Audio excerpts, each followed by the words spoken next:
Peah, Parak Aleph, Mishnah Aleph. It's a Mishnah that we're all familiar with because we say it every day in Birkas HaTorah. So the question is, why do we say this Mishnah of all other Mishnayos? So the answer to that may be is because we talk about the importance of the grandness and the greatness of a certain mitzvahs, and besides for being a chelik of Birkas HaTorah, which should give us a eros to do these mitzvahs. So the reason why we say this Mishnah is not just that it's a good Mishnah to know about the greatness of things and the grandness of the mitzvahs, that Ein Lahem Shir, but also that we should take a seirus from these mitzvahs and techaperein and do what we can from these mitzvahs. I'll ask that some of these mitzvahs are only shaykh of Zman Beis HaMikdash Kaim, like Bikurim, but and Peah. What if you don't have a field? But there's what we can learn from these also. Bikurim is that concept of a karsatayv. Peah is the tzedakah and giving to aniyim. Fine, so let's see what the Mishnah says. The Mishnah lists those mitzvahs that have no limit. The mitzvah is fulfilled without any amount. This mitzvah is fulfilled with any amount. The first mitzvah on this list is Peah, and that's why the Mishnah appears here in Masechta Peah. So Elu Dvarim Shein Lahem Shir, here are a list of things that have no limit. There's no lower limit or upper limit. These mitzvahs can be fulfilled with the smallest amount, but the more one does, the greater the mitzvah. I think that's the point of why we mention it during the day. The Rav speaks out over here that even though midrabanan some of them do have a shear, like the next Mishnah says, that Mishnah Beis says any person on the payah mishishim, but at least al kapanim midiraisa there is no shear. So hapeya is what we just said, leaving payah for the poor at the end of the field. Bikurim, bringing bikurim to the Beis Hamikdash. There's a mitzvah every year for the people who own land in Eretz Yisrael to bring the first fruits of the Shivas Hamina with them to Eretz Yisrael, which is echitas ha'erek and te'ena zeis shemen ve Eretz Yishem Rimain to the Beis Hamikdash. After they put it next to the Mizbech, the fruit's given to the Kohen, and it has the same status as Truma. The Mishnah teaches us that there's no limit. The owner he could bring a single grape and a single fig to the Beis Hamikdash. He could bring as many as he wants, but obviously the more that he brings, Chalamar Baharei is a Meshubach. And just because a person brings more, it doesn't take away its status as bikurim. There are other additional things to bikurim, as we'll hopefully see in the Mishnah there, when we get there. But for now, al kapanim bikurim doesn't have a shir v'rayon, appearing in the Beis Hamikdash on each one of the three shalosh regalim. It's a mitzvah for Yerah Kol Zechorchas Pnei Hashem on Pesach, Shavuos, and Sukkot, and he can visit the Beis Hamikdash each time. Only once, or as many times as he wants. Each time that he goes, he fulfills another mitzvah. Gemilas chasadim, doing kindness. There's no limit to the acts of kindness that a person can do with his guf, and not necessarily with his money.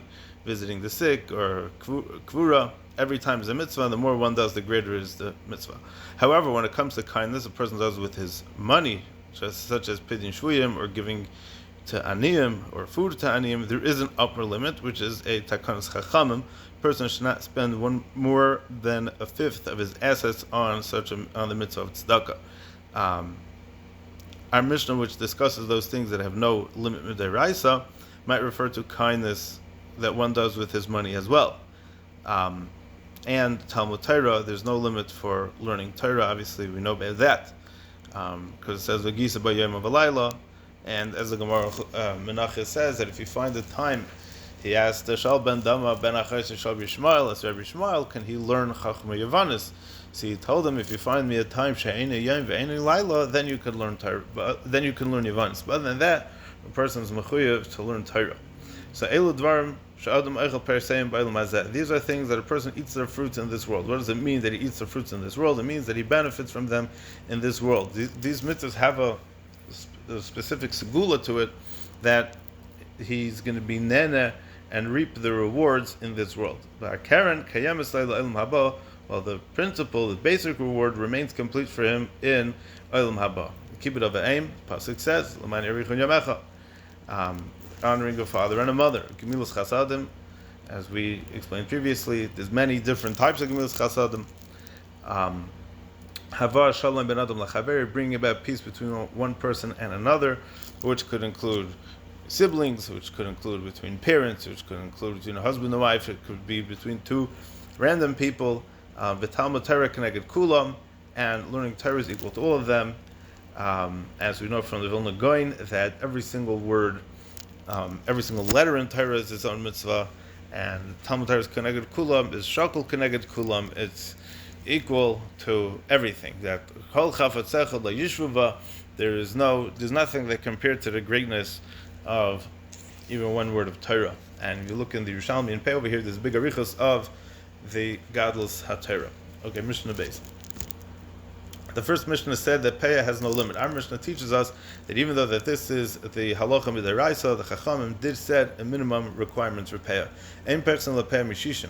The Chacham or Masakan, the one may not leave less than a 60th of his produce as Peah. Even though we said earlier in the Mishnah that Peah has no shear, that's midaraisa. Hakol fi goydel hasoda, and even a 60th, it's not always enough. Sometimes he has to leave more. It all goes according to the size of the field and according to the number of poor people. If his field is so big that he'll have plenty for himself, even if he leaves more than a 60th for the poor, he should do so. And even if there are so many poor people, he'll feel Raivaniyim. And maybe there's so many poor people that 1/60th will not be enough for them. He should leave more than a 60th, even if his field is not so big. Well, if you Raiv Ha'anava, and how much more than a 60th in such cases will depend on the greatness of his generosity. Now it's interesting that we're understanding that Anava over here as generosity, but the Rambam learns, the Rab brings a Rambam that says that Rambam Pirush Lashon Aniyo Klemer Mashatana Oretz, how much the land will produce. How much produce will come from the land. And some have Anava with a vase, which would mean the size of the grapes. But Parshas are talking about over here with the Vav, that there's a certain humility that it takes for a person to be generous. A person who can be very, very wealthy, but if he's caught up in his wealth, and he's caught up in himself really, then it's going to be very difficult for him to part with his money. So, Lefi Raiv Ha'anava, the more humble a person is, the quicker he is to share his things with others. Mishnah Gimel. Naisnin Peah Mitchilas Hasada Umeim Tzah. One can leave Peah even at the beginning of his field or in the middle of it, and then continue to harvest the rest of the field till the end. And the Torah uses the word Peah. It's not limited to mean the end of the field. We could understand the pashtus, the simple understanding of the pasuk to mean at the end of the field. This Tana, however, understands that liktzar, that as long as there's something left to harvest, it doesn't really matter where it is. Usually when a person starts his harvest at one end of the field and works his way to the other. So our Mishnah refers to the place where he starts the harvest as the beginning of the field, and the part where he finishes the harvest at the end of the field. It discusses whether Peah, which would literally means the end of the field, has to be left specifically at the end of the harvested field, or whether it can be left elsewhere in the field. And there are three shittas, as we'll see in the Mishnah. So nice and Peah mitchilas hasada me'em tzah. You could give off Peah, you could leave Peah from where he started cutting his field, or from the middle. Reb Shimon Omer ulevad sheyitein basayf kashir. Reb Shimon says it's true that Peah can be left elsewhere in the field, but one is mekayim the ikar mitzvah only if he leaves at the end of his field part of the amount that he gives. He's still required to leave at least some Peah at the end. The third shita is Rabbi Yehuda Omer im shiyar kelach echad semech le mishum Peah v'mlav einay naisen ela mishum hefker. A person, Rabbi Yehuda says that if he left one stalk standing for the poor at the end of the field, he can attach it or connect it to what he has left at the beginning or in the middle as Peah. V'mlav, but if he doesn't leave at least one stalk as Peah at the very end, so einay naisen ela mishum hefker, then what he left earlier in the field is not Peah, and it may be considered only as hefker, which the aniyim would be able to. The aniyim would be able to take it, but hefker is not limited to aniyim. Hefker is for everybody. According to Rabbi Yehuda, if the farmer doesn't leave some Peah at the very end of his field, then what he left earlier is not considered Peah. So he wasn't mekayim the mitzvah. It's very nice that he left food.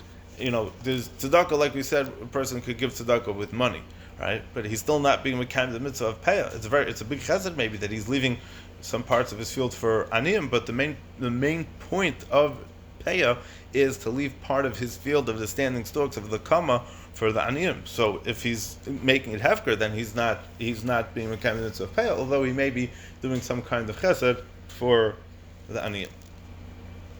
Mishnah Dalet. Klal Amr b'Peah. The Mishnah is going to say 5 conditions that the fruit must have in order to be chayiv in Peah. Kol shu oichel, anything that's something that's normally eaten by people. The Rav explains that this is coming to be memayit tzviche stis, which is Art Scroll translates as woad, W-O-A-D, which is an herb grown mainly for use as a dye, which is eaten by people only in emergencies. You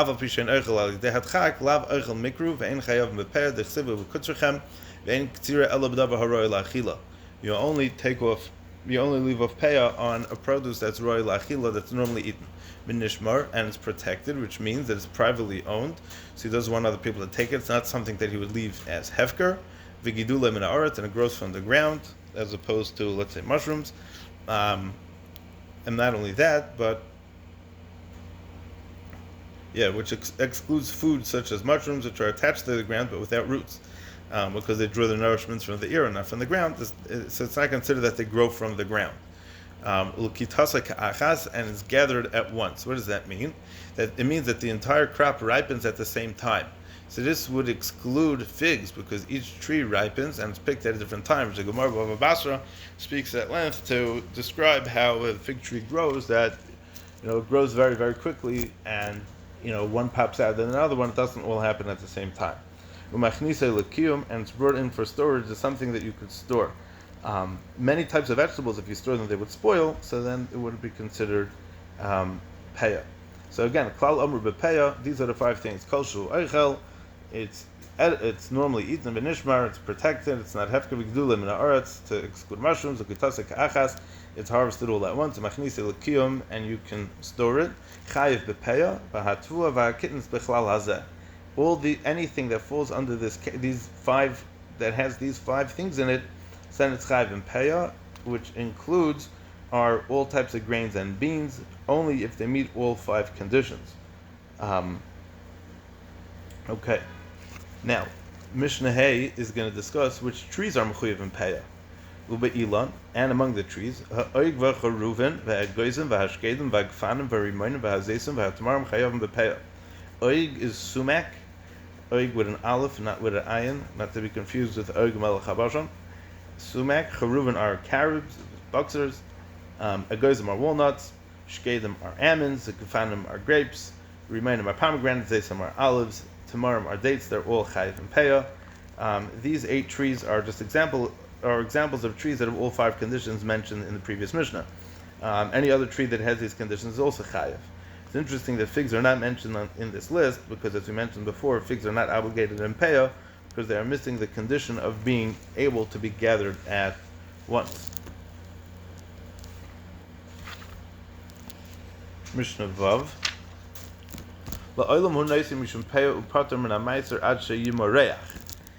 As we learned earlier, the mitzvah of peah is to leave some of the standing stalks for the poor. However, if one harvested his entire crop without leaving peah, he must still separate peah from the harvested produce. Our Mishnah discusses how far into the processing of the harvesting of the produce he can still give peah without being mechuyev meiser. So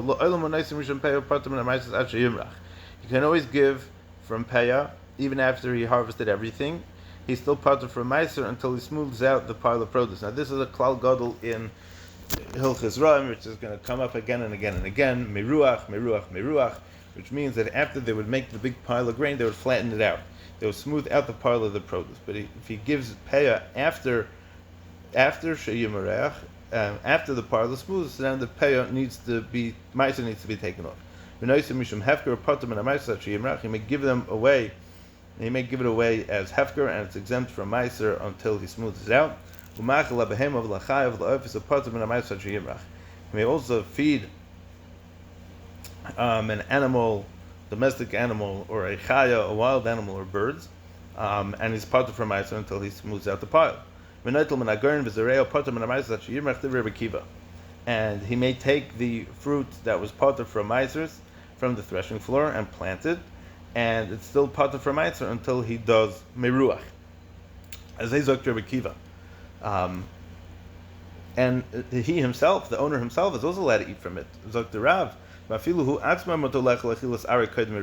he's allowed to eat achilas arai, not kavua. He can take a little snack, but he can't sit down to eat a meal. An animal can eat a lot from it, and it's not a problem. Kohen v'levi shalachu es hagarin. For Kohen or Levi bought the fruits on the threshing floor, they can keep the meiser, Hamaiser shalahem ad sheyimrach. The meiser belonged to them until he smoothed out the pile. If, however, he bought the untithed produce after the pile was smoothed, he may not keep the meiser from the produce for himself. He must give it to another kohen or Levi, which is interesting because even though he himself is a kohen or he himself is a Levi, he technically should be able to save it for himself, but because